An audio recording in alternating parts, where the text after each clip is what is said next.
à tous et à toutes et bienvenue dans ce 7e épisode de podcast de notre série Small Talk About Drama. Aujourd'hui, on va vous parler de Save Me et Tomorrow, donc à deux avec Liansu et moi, mais aussi un invité spécial. Hello. Présente-toi. Je m'appelle Fita, Fitayin pour ceux qui connaissent. Et on m'appelle généralement Fita. Je suis aussi un dramaphile comme les deux autres. J'oserais même dire que j'ai commencé avec les deux autres. Et voilà, c'est tout. C'est le fameux frère mon fameux frère qui m'a introduit au drama, réintroduit au drama. On a de la chance d'avoir cette personne dont on parle depuis plusieurs podcasts avec nous aujourd'hui. Et la raison, c'est que vous êtes tous les deux ensemble. Ouais. Exactement. Ouais, on est en Espagne en ce moment, j'ai une semaine de vacances, du coup je suis venue le voir et jouer un peu les touristes. Parce que je fais mes études ici, pour préciser. À Madrid, c'est ça ? Exactement. J'aurais trop eu envie de vous rejoindre, mais j'ai tellement pas le temps. C'est trop triste. Bon, après, toi, t'auras d'autres vacances où nous, on pourra pas y aller, donc ça va. C'est vrai. Puisque, du coup, je pars en Corée. Ouais. Pas nous. En effet. Vous avez des choses à dire sur votre semaine ? Comment ça s'est passé, cette petite semaine de voyage à Madrid ? S'il y a un seul mot à retenir, pour moi, c'est fatigant. J'ai Ouais. trop marché. Ouais. Personnel. On a beaucoup marché et faut dire qu'on n'est pas doué avec les cartes. Genre Google Maps ? Ouais. Non, pas Google Non, Maps. pas Google Maps, mais genre... Les vraies cartes. Sans Google Maps, sans genre t'as juste GPS. une carte physique et tu regardes où est-ce que tu dois aller. Ah, comme à l'entrée d'un parc. Hein Non ? Genre des cartes papier, des vieilles Exactement. cartes qu'on met dans les trucs. Non, mais vous avez vraiment pris ça ? Oui, Parce c'était... on n'avait pas assez de... On n'avait plus assez de batterie. Du coup, Ok. c'était que si on mettait le GPS, moi c'est sûr, ça allait consommer très vite et mon téléphone allait s'éteindre. Ok. Du coup, on avait pris une petite carte sur papier qui était disponible dans la ville. Du coup, on a essayé de se repérer en fonction de ça. Comment on peut dire, disons qu'on a tourné le rond.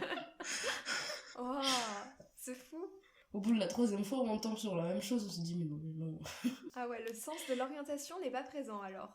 Mais je sais pas si c'est une histoire de sens d'orientation, c'est juste tu vois, genre...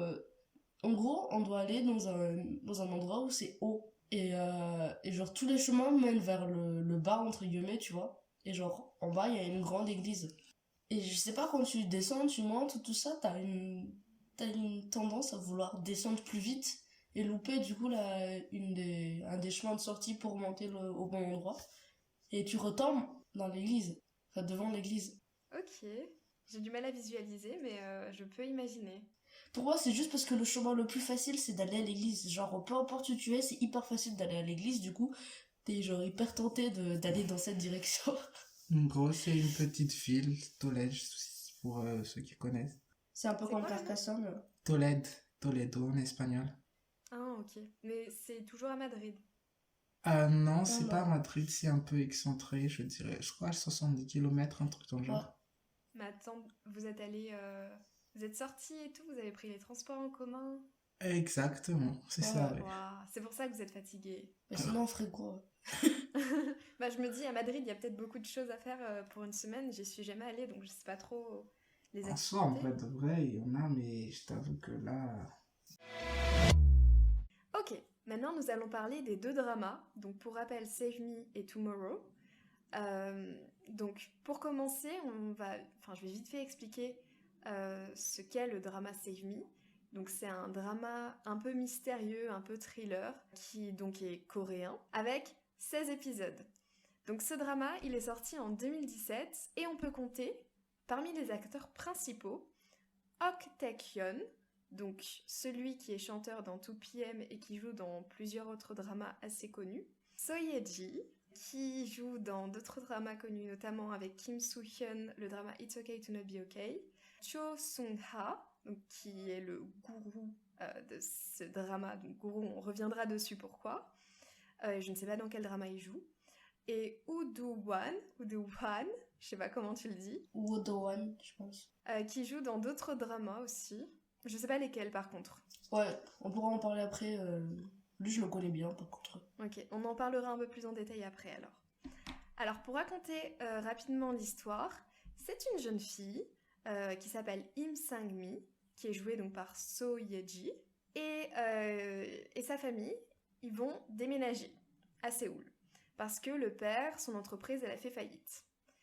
Et donc, le problème, c'est que le frère jumeau de Im Sang-mi est harcelé à l'école, et suite à ça, attention trigger warning pour les gens qui sont sensibles, il va mettre fin à ses jours.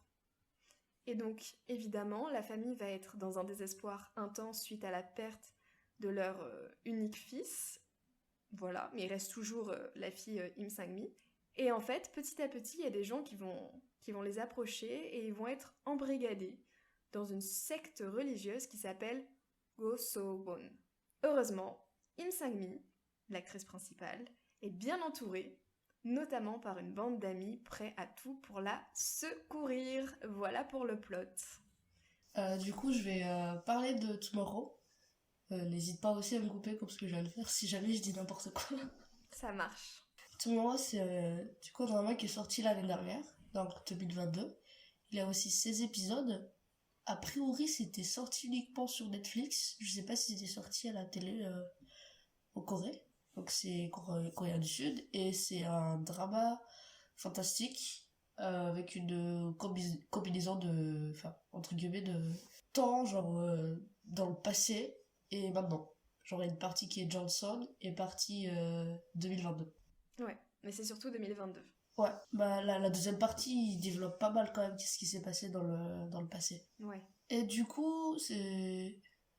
Attends, je dirais même que c'est un peu comme Goblin. Genre Goblin, c'est...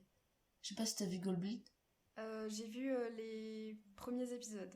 T'as juste vu le premier épisode? Non, les 6 premiers, je pense. Ok. Parce que Goblin aussi, il parle pas mal de... Enfin, genre, c'était à l'époque moderne, et après, il commence à développer qu'est-ce qui s'est passé dans le passé. Ok. Bon, bref. Les acteurs principaux de Tomorrow, c'est Kim Hee-sun, Rowoon. Donc, Kim Hee-sun, c'est la fille, me semble. Je me souviens plus. Oui, c'est ça. Rowoon, c'est le garçon.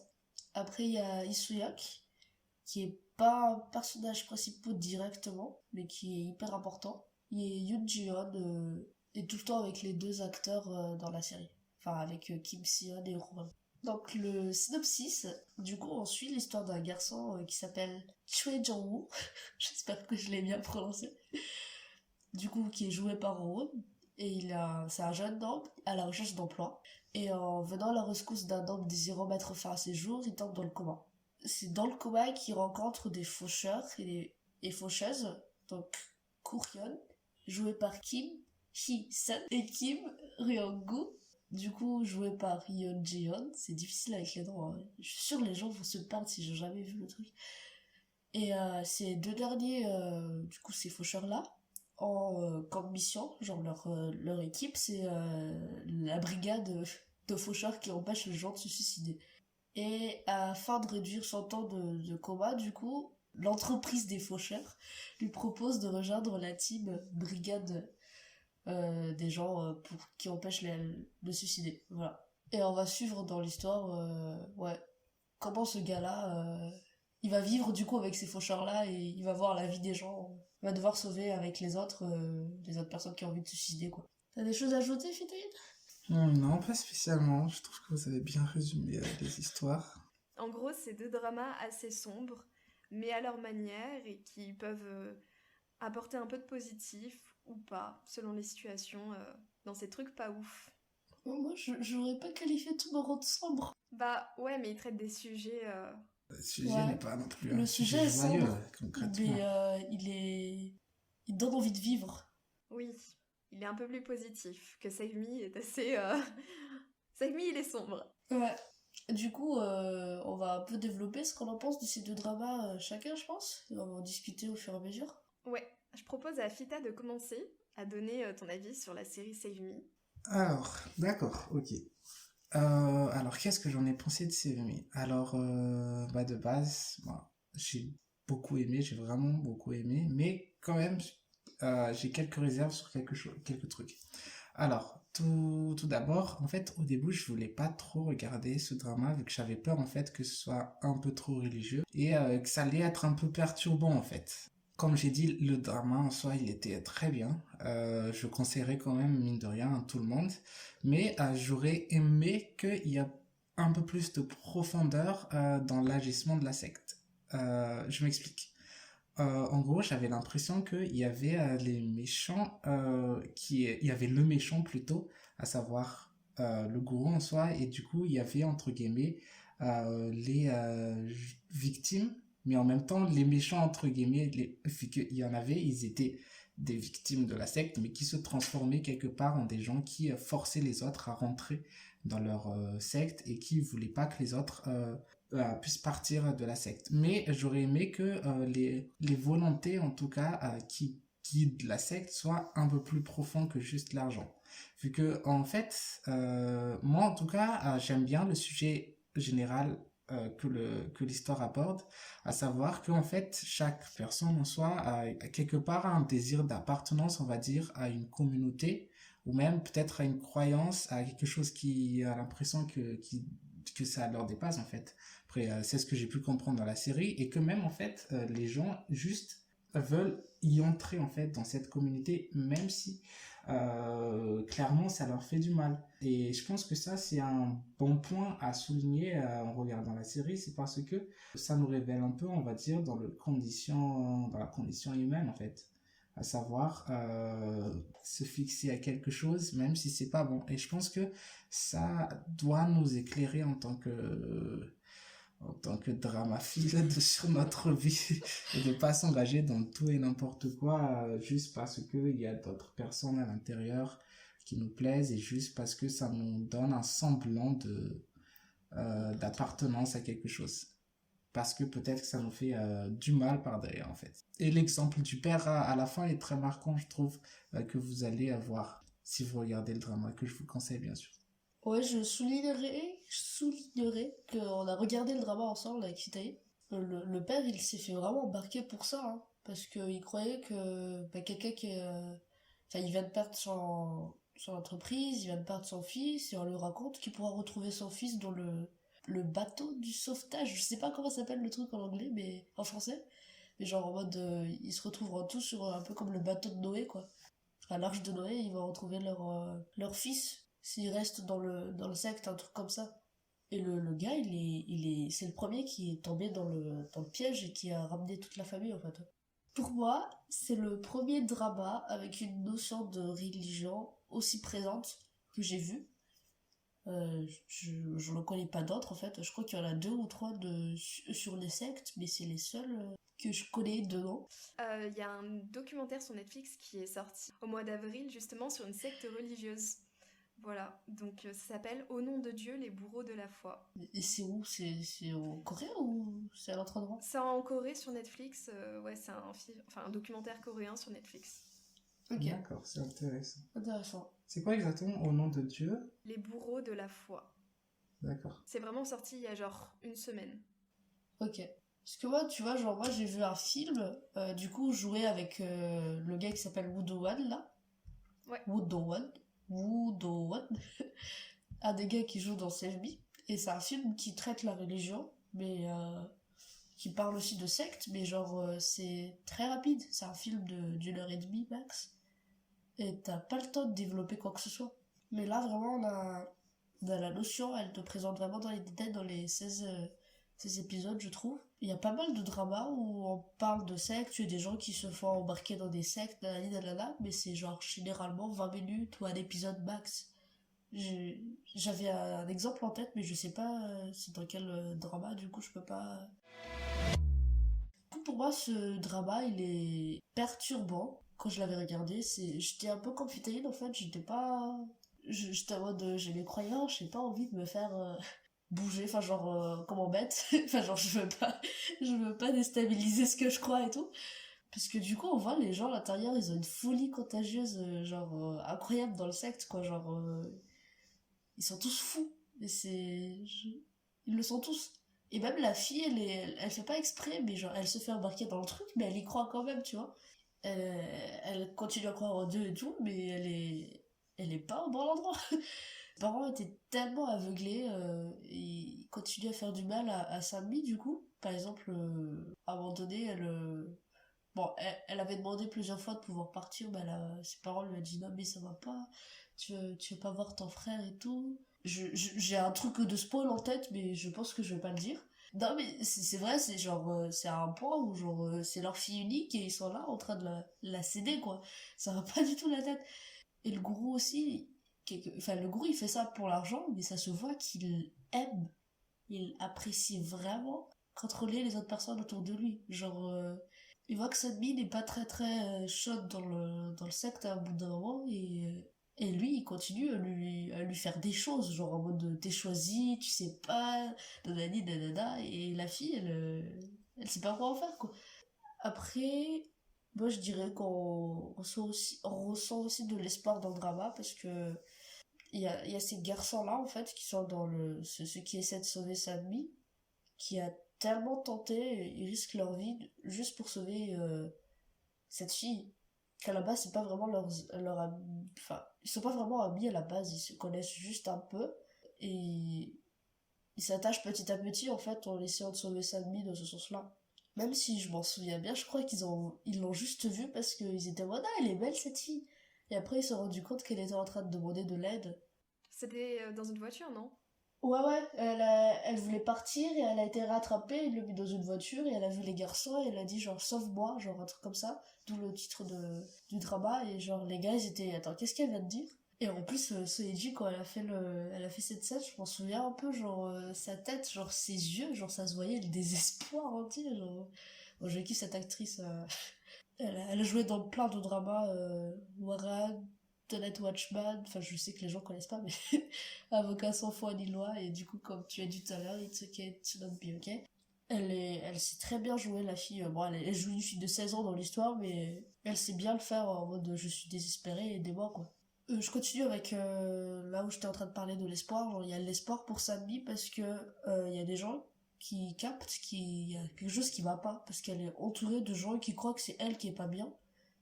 Et derrière, il y a les garçons, en fait, qui croient, enfin, qui est en train de vouloir la sauver, et du coup, qui est de son côté, en mode, c'est les autres qui sont tarés, pas elle.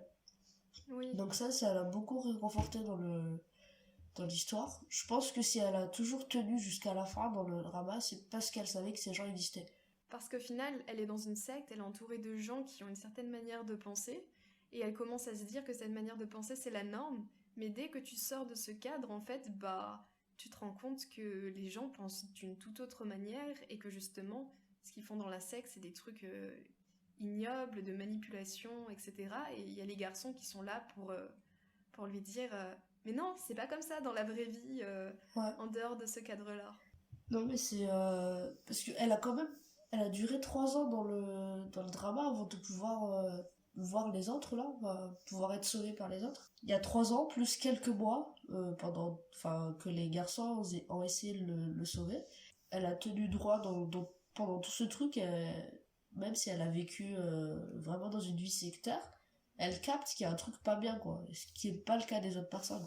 Après pour mon petit ressenti personnel, c'est que malgré tout ce qu'elle a vécu, Sammy, elle a toujours cru en eux, ce qu'on va voir notamment à la fin du drama.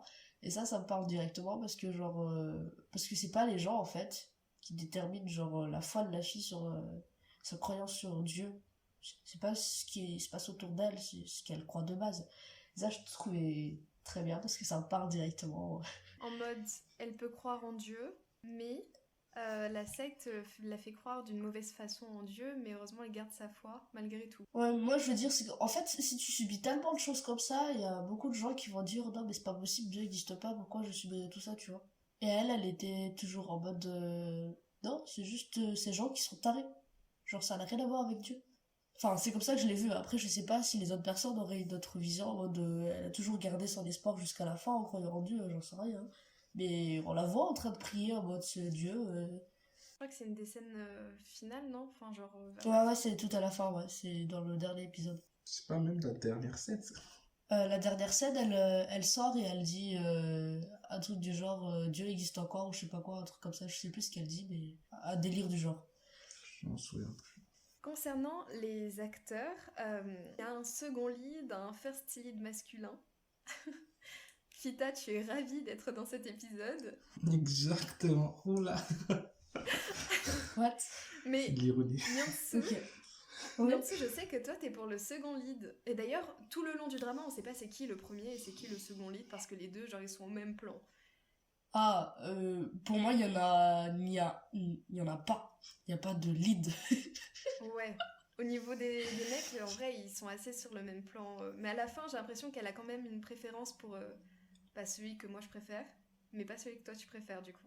Attends, quoi? Il me semble qu'à la fin du drama, on comprend vite fait que Ok Tae-hyun lui plaît. Enfin, moi, c'est ce que j'ai compris, je sais pas. Ah, je m'en souviens Moi, absolument pas. Petite personne. Ah ouais? peut-être que t'as capté ça, Mm. parce que pour moi, ils étaient plus proches à l'école qu'avec le gars qui jouait au doigt. Mais juste pour ça, je pense. Ok, à voir ce que les gens en pensent. Ouais. Dans le podcast, genre dites-nous, vous, est-ce que vous pensez que... Déjà, la romance n'est pas du tout le point principal de ce drama, mais c'est vrai que moi, perso, j'aime bien ça, donc en voir, même s'il y en a pas, c'est un peu mon kiff. Pour moi, il y en a pas. Pour moi, il y en a pas, mais s'il y avait plus d'épisodes, peut-être que après qu'elle se soit remise de ses traumas et tout, eh ben, elle puisse envisager de sortir avec Ok Tae-hyun. C'était mon Ouais, sentiment à la fin du drama, en tout Ouais. cas. Je pense qu'elle est trop brisée pour quoi que ce soit. Mais on peut toujours aller mieux, tu vois. Avec le temps, on apprend, on consulte, ce genre de choses. Ouais. Faudrait peut-être que je revoie un peu une partie du drama pour voir ça, mais pour moi, elle en avait pas de préféré jusqu'à la fin. Après, parce que je regardais pas ça, donc je sais pas. Oui, ok. Et toi, Fita, t'en penses quoi? Moi, en fait, en regardant la série, je vous avoue que c'était pas trop, disons, l'objectif de la série, quoi, mettre quelqu'un ensemble. C'est absolument pas ça. Oui, voilà, du coup, j'ai l'impression que mon cerveau a fait... Abstraction. On oublie tout sur ce godé. Mais même, je vous rappelle même pas vraiment, je vous avoue, des contributions réelles des deux gars. Je sais qu'en fait, il l'a aidé, du coup, dans énormément de situations pour s'enfuir. Je me souviens des scènes, mais j'arrive pas vraiment à voir les scènes décisives, si vous voyez ce que je veux dire. Moi, je m'en souviens de Wodowan qui a essayé d'entrer dans le secte. Ça par contre, je m'en souviens même pas, tu vois. Il a vu tous les trucs, il s'est dit what the heck, mais qu'est-ce qu'ils foutent? C'est drôle parce qu'on a vu tous les trois la même série et pourtant, genre, on l'a interprété et on a focalisé notre attention sur des choses assez différentes et variées. Effectivement. C'est assez étonnant. Après, moi, j'avoue que j'aime tellement Ok Tae-hyun que du coup, je voulais absolument qu'il y ait une romance. D'ailleurs, on va en parler aussi dans Tomorrow, mais c'est la même chose. J'aime tellement Rowoon Ouais. que du coup, pareil, je voulais qu'il y ait une romance aussi. Mais bon, apparemment, ces deux dramas niveau romance, vous ne serez pas satisfaits. Hein. Ouais, en même temps, qu'est-ce que tu veux après, pour moi, Tomorrow, il y a romance, une romance. Ah, bien quoi? Un romance ou une romance? Oui, il y a une romance, c'est vrai. Il y a une romance, Il y a une mais moi, romance, c'est pas mais celle qui m'intéresse. pas avec Rowoon. Ouais. Parce que du coup, c'est une romance, mais de personnes plus matures, puisqu'elles ont quand même 300 ans. Alors que Rowoon, genre, c'est un jeune, tu vois. Moi, je m'identifie pas trop aux romances quand c'est des personnes plus âgées, puisque j'ai pas leur âge. Mais il en faut, hein. Il en faut. Ouais. Après, pour les acteurs dans Tomorrow, ils ont à peu près 35 ans. Donc pour moi, Ouais, ça passe mais encore. Hein. Pour moi, c'est trop vieux. Enfin, c'est trop vieux, pas dans le sens ils sont vieux, etc. Mais moi, si je devais m'envisager, genre, être avec quelqu'un ou m'identifier à un personnage, bah, genre 35, ça fait quand même beaucoup. Genre, sortir avec un mec de 35 ans, ça me cringe. Ah, il se souvient que si je pouvais sortir avec lui, je sortirais avec lui. C'est mon acteur préféré, le gars. Après, Ok Tae-hyun, il est vieux aussi, mais bon. Au début, c'était Lee Joo-ki que je kiffais dans Scarlet Heart. Et du coup, j'ai regardé un drama de Lee Joo-ki juste après, avec lui. Et là, il n'y avait pas photo. Je préférais clairement Lee Soo-hyuk. Du coup, je continue à regarder tous ces trucs au gars. Ah oui, du coup, toi, ton préféré, c'était Ok Tae-hyun. Et Ouais. moi, c'était, oui, Wodowan. Et genre, le gars, il a... juste parce qu'en fait, j'ai vu plein de dramas de lui. Mais genre, je suis pas particulièrement fan de lui. Et Wodowan, je l'ai vu dans Tenter. Il joue dans... Comment s'appelle ce truc-là Ouais, du coup, le film que je viens de dire, où il y a une secte, un truc de religion, tout ça. Il jouait dans quoi aussi? Dans le truc avec Libido, là. King the Eternal Monarch. Ouais, il joue dans pas mal de trucs, ce gars. Mais genre, c'est pas forcément le rôle principal, mais je le vois assez souvent, donc du coup, j'étais plus focalisée sur lui dans ce sens-là. On va passer sur Tomorrow alors. Voilà, je le dis d'avant, j'ai pas fini le drama. Ouais, je me suis arrêté vers le 5e épisode, quelque chose dans le genre. 5, 6, je m'en souviens plus. Ok. Donc moi, j'ai regardé le drama juste pour Isuyaka, à la base. On a compris. Vraiment, parce que du coup, le mec, il sort jamais de drama, c'est pas son truc principal, enfin, genre, c'est pas son principal, on dit. C'est pas son travail principal, il est mannequin, donc il fait plus de trucs de mannequinat que de drama, en fait. Je pense il a pas fait plus de 10 dramas où il apparaît, quoi.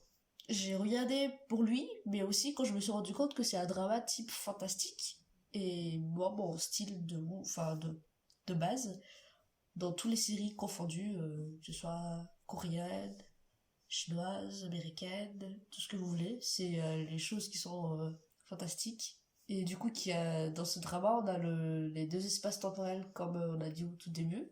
On parle pas mal de réincarnation. C'est quelque chose dont je n'y crois pas du tout, mais que je trouve quelque part intéressant de connaître plus, parce que c'est quand même la croyance de base dans les pays asiatiques. Donc, moi, ce que j'ai kiffé, c'est on suit la vie de plusieurs personnages, qui sont pas les personnages principaux, hein, dans plusieurs épisodes, du coup, les personnes qui veulent se suicider.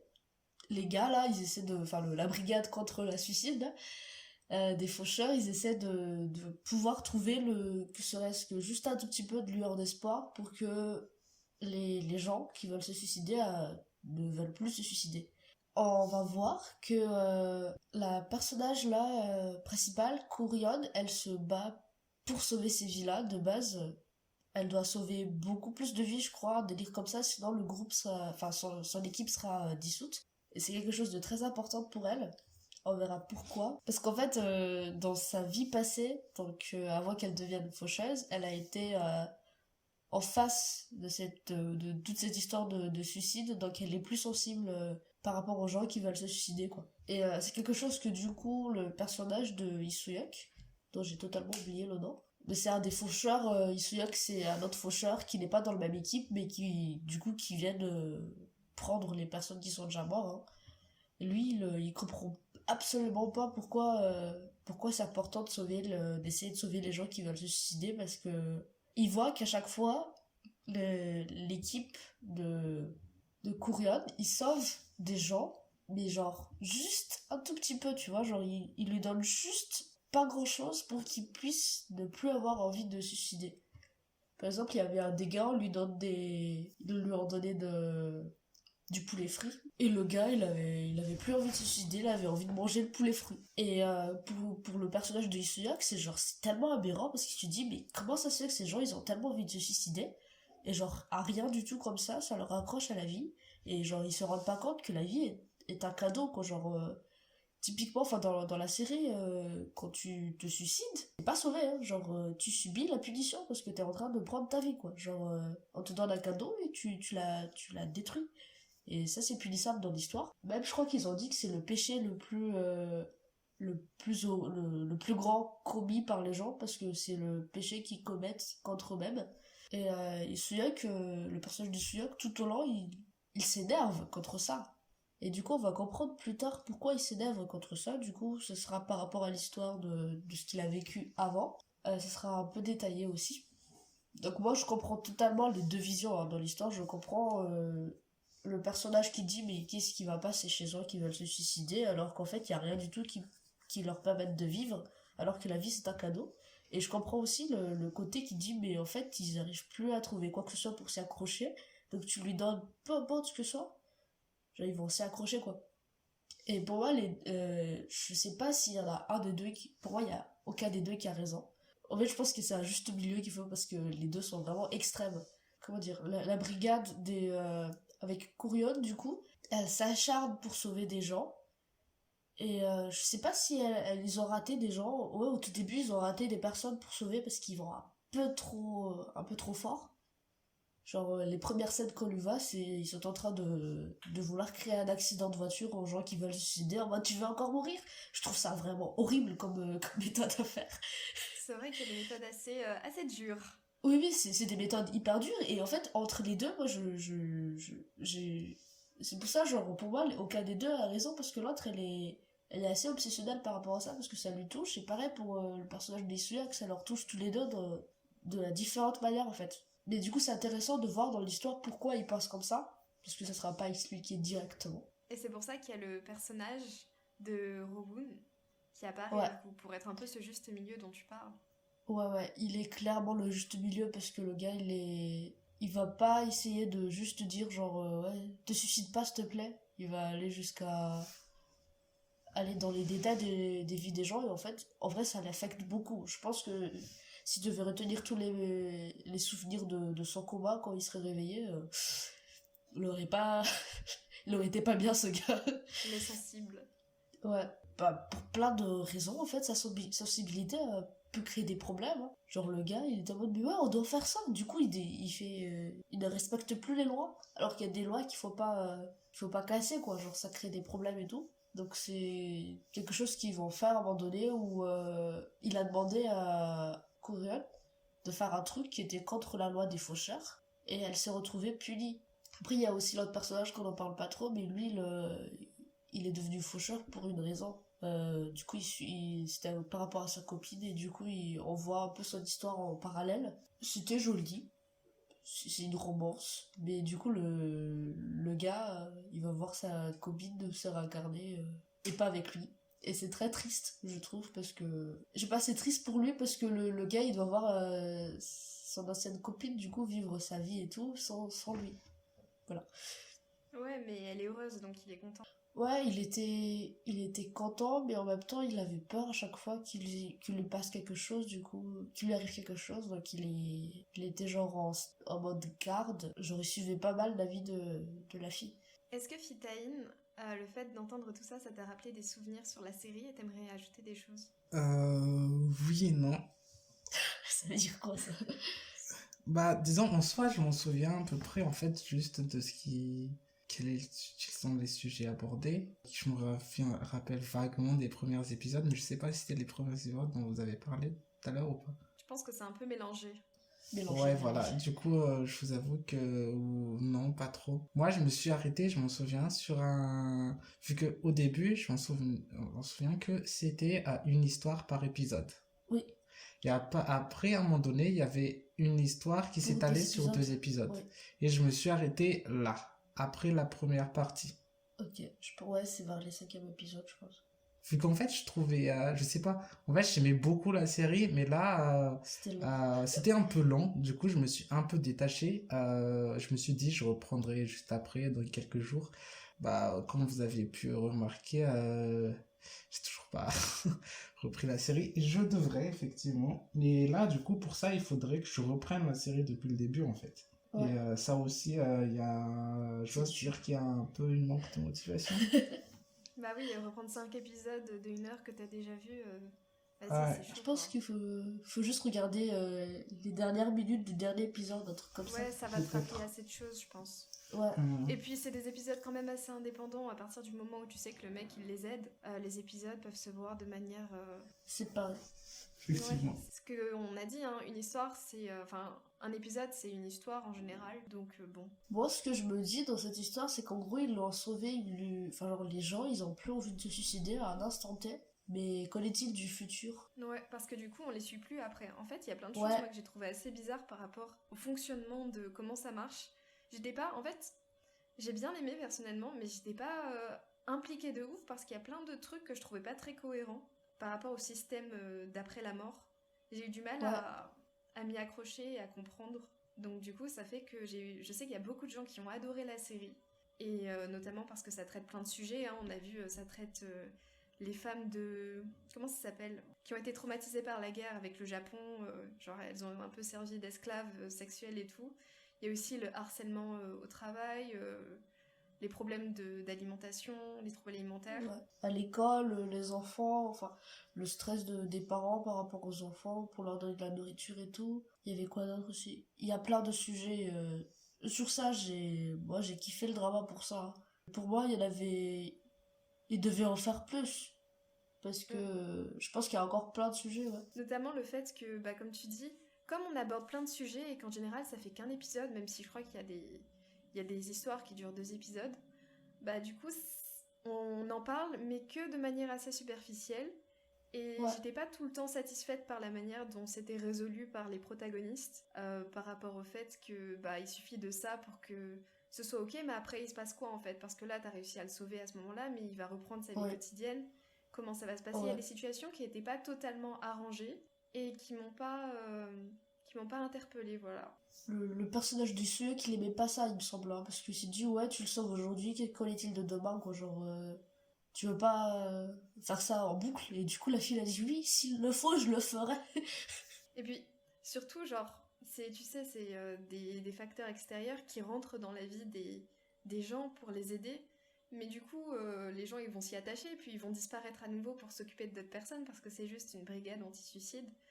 Ouais, Et donc, c'est un peu compliqué, à part s'ils arrivent à créer des relations fortes entre deux individus qui peuvent être ensemble sur la durée. Je sais plus si ça arrivait. Et après partir et les laisser les deux ensemble, ou alors autre chose, bah voilà quoi. c'est un peu comme un travail d'infini, genre, en fait, pour moi, c'est très bien à l'instant T, mais c'est pas sûr pour le futur. Enfin, ce serait bien qu'ils détaillent un peu plus, même si 16 épisodes c'est toujours beaucoup, mais ça aurait été bien de rentrer plus en détail dans certains trucs, peut-être au détriment d'informations moins intéressantes. En fait, moi, j'aurais trouvé ça cool s'ils mettent genre une saison 2 avec le gars, enfin, du coup, le personnage de Rowan qui est plus dans le coma et qui rencontre les personnes. Parce qu'en soi, il y en a qui connaissent déjà, qui connaît déjà. Il y a son meilleur ami d'ailleurs.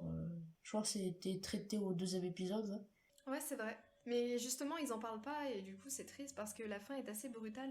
Genre, juste, il sort du coma, non? Si je me souviens bien. Il sort du coma, le personnage de Kurion et de Isoyuk retrouvent leur passé.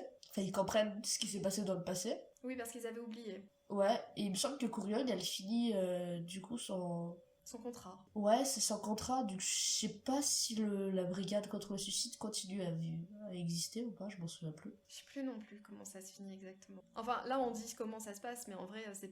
Enfin, genre, c'est pas vraiment un spoil, quoi. C'est pas vraiment l'issue du drama. C'est pas un spoil, enfin genre... On sait tous à la fin que comment ça va se passer. Ouais, quand on commence la série, forcément on saura que le gars il sort du coma. Ça va, Fita? On t'a pas spoilé, c'est bon? Tu t'en doutais aussi, vu que t'as pas tout vu, tu peux nous dire si d'après toi c'est Je un pense qu'ils spoil ou s'en pas? foutent, non? Non, mais je pense que je vais quand même regarder à un moment donné. Vu qu'on soit vous raconter des choses, mais après, est-ce que je vais vraiment m'en souvenir exactement lorsque je Ouais, regardais le drama? et même si tu t'en souviens, ça va pas t'empêcher de vouloir aimer. Ouais, Oui. Moi, après, moi, j'aime bien, la plupart du temps, le spoil. Parce que du coup, ça me permet de savoir comment ça s'est passé. Mais genre, pas les détails, hein. Genre, on me dit la fin, et je veux savoir comment elle est arrivée à ça, tu vois. Il y a des gens, ils détestent ça. quand c'est des spoils modérés, ça va. Ouais, c'est ça. Les spoils modérés, ça me gêne absolument pas. Par contre, il y a quelqu'un, il commence à me raconter, genre, la fin, c'est comme ça, et comment ils ont réussi à faire ça, justement. Mais non. Je t'avoue que sur des dramas, connaître la fin, c'est vraiment un truc que t'as pas envie, quoi. Il y en a, c'est tout ce qui te tient, tu vois, pendant le drama. Il y a des dramas chinois où je demande la fin avant de commencer, tout simplement parce qu'il y a 60 épisodes. Si je suis pas contente pour la fin, je vais pas suivre tout le truc tout au long, genre. Ouais, je comprends.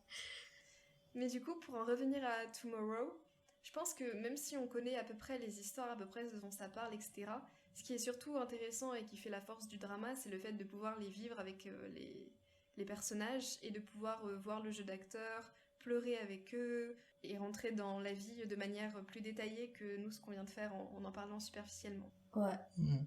Il y avait quoi d'autre aussi du coup, en fait, il y a un truc que j'ai bien aimé dedans. C'est un des premiers dramas coréens qui parle de suicide aussi, enfin, aussi cru, entre guillemets. Et qui arrête pas de dire que la Corée, c'est le champion du monde du taux de suicide dans le monde. Ça a été pas très très bien accueilli en Corée, apparemment. Le drama? Le drama, ouais. Tomorrow ou un Ouais, autre? D'accord. ouais, Tomorrow, par rapport aux mentions de suicide qui étaient en mode vous êtes fiers de votre pays là avec votre taux de suicide le plus élevé au monde. Et après, il faut le dire, hein, je Ouais, pense que c'est aussi un moyen de faire pas, de faire connaître, certes, à l'étranger, mais surtout de remettre le problème, on va dire, dans la société coréenne et de remettre ça sur Mais la oui. table en disant il y a toujours ce problème, il faut qu'on fasse quelque chose afin de le régler. Ouais, et d'ailleurs, ça me fait penser à un truc que RM il a dit, RM de BTS. Je sais pas si vous avez entendu ce qu'il avait dit. Quand ça? Il y a quelques temps, c'est sorti là sur les shorts de news K-pop que je regarde de temps en temps, c'était il y Ouais. a genre quelques semaines. Il disait du coup, enfin je crois qu'il s'en est pris plein la tête, notamment par les étrangers, parce qu'il disait que la Corée, en fait, on la critique beaucoup en mode c'est des acharnés du travail, ils font beaucoup trop, ils se laissent pas le temps de respirer, etc.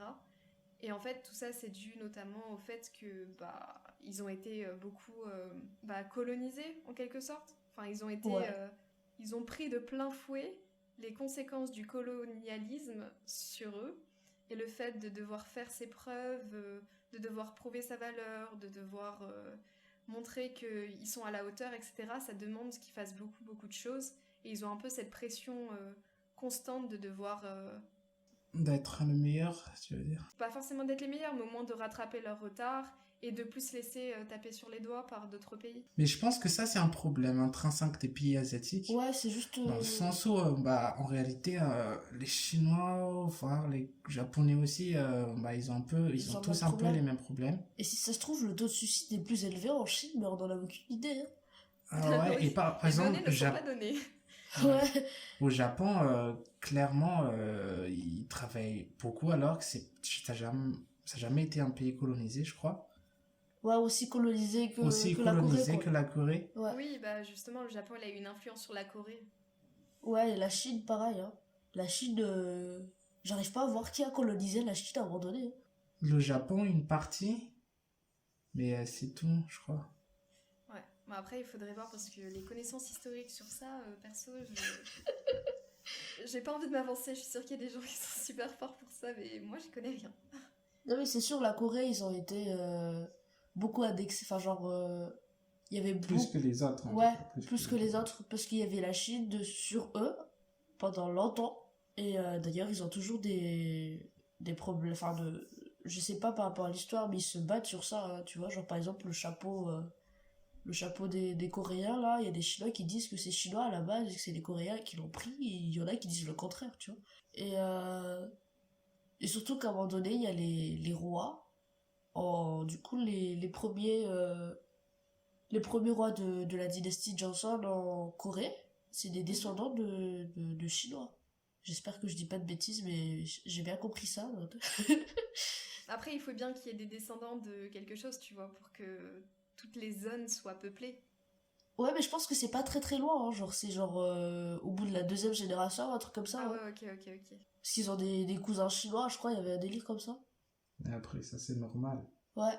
Après, vers la fin de Johnson, il y avait les délires avec les Japonais. Il y avait pas mal de Japonais qui ont voulu prendre des endroits en Corée, je crois. Je crois que c'est même montré dans Tomorrow, non? C'est à quel moment? C'est pendant la guerre ou c'est à la fin de Johnson, cette chose? Les femmes coréennes qui ont été... Je crois que c'est dans les années 70, au moment de l'indépendance de la Corée aussi. Ouais, bah ils ont subi pas mal de choses à cause de la Corée, du Japon à ce moment-là aussi. En vrai, même les années 30, puisque ma grand-mère, elle est née en 33, elle est encore vivante. Donc ça peut même être un peu avant. Ouais, je pense que c'est plus vers la deuxième guerre mondiale. Hein, Ouais, peut-être. avec les délires d'Hitler et tout, parce que le Japon avait pas mal de pouvoir à ce moment-là. Ouais, en tout cas, pas une très belle période. Et d'ailleurs, petit débat, vous dites la mer du Japon, la mer de la Corée, la mer de l'Est, la mer de l'Ouest ou la mer de la paix? Moi, j'appelle la mer de Chine. Mais je crois que c'est le nom qu'ils utilisent ici. Quoi? La mer de la Chine? Mais On c'est parle quoi, de ça? quelle mer d'abord? Mais La attends, mer mais entre je le crois Japon et la Corée. Ah non, absolument pas. Je Il me suis parle de totalement notre mer. C'est trompé. quoi cette mer? C'est entre... C'est entre la Corée et le Japon, il y a un débat entre les deux pays. Et Ok. les Ah oui. K-pop idols, ils se font souvent taper sur les doigts parce que des fois, s'ils disent mer du Japon ou mer de la Corée, en fait, ça veut dire de quel côté ils sont, quoi. Et du coup, ça alimente une sorte de conflit. C'est pareil pour... il y a une île là où ils se battent encore jusqu'à maintenant. Oh, je vous avoue, moi, C'est cette mer là? c'est cette mer-là, du coup. Mais c'est la suite de la mer de Chine. Ouais, mais la mer de Chine est beaucoup plus en bas, c'est en dessous Oui. de Taïwan. Mais c'est comme la mer Méditerranée, c'est relié à l'océan, tu vois. Et toi, t'appelles comment, toi, Joélie? Bah moi je pense que le mieux c'est de dire mer de la paix, puisque si tu dis de l'Est, ça veut dire l'Est par rapport à quel pays? Si tu dis de l'Ouest, l'Ouest par rapport à quel pays? Ah, Si tu dis Corée, si tu dis Japon, bah du coup ça veut dire que t'as pris un parti. Donc la paix, je pense que c'est le mieux. Mais je crois que sur les maps Google, quand tu zoomes, bah genre t'as un des noms qui sort. T'es sûr que c'est pas genre mer de l'Est qui sort? Je crois que c'est mer de Japon qui sort, mais peut-être que Ah ça ouais? a changé. Parce qu'en fait, ça m'étonnerait même pas qu'il aurait appelé Est, vu que c'est Est par rapport à nous, par rapport à ceux qui ont créé Google aussi. Mais tu sais, quand tu dis que le soleil se lève au Japon, quoi.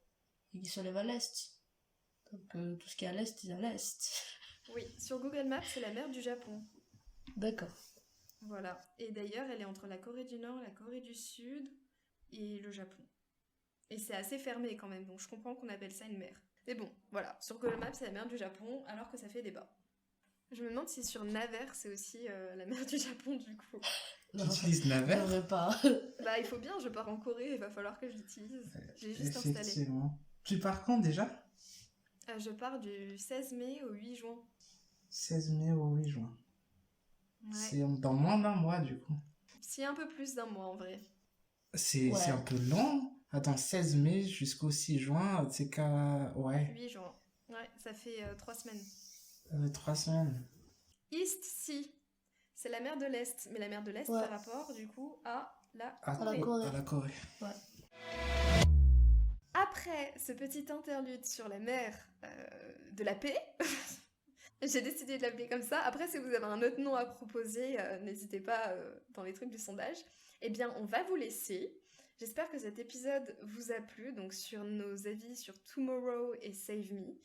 Et d'ailleurs, je vais rajouter que le podcast de la semaine de duo, donc dans 3 semaines, sera peut-être un podcast sur Save Me saison 2, puisque apparemment il y a une saison 2, c'est ça lié en dessous. Oui, il y a une saison 2. Du coup, merci à tout le monde de nous avoir écoutés. Hein. Merci à Fitaïd d'être là. De rien, merci de m'avoir invité.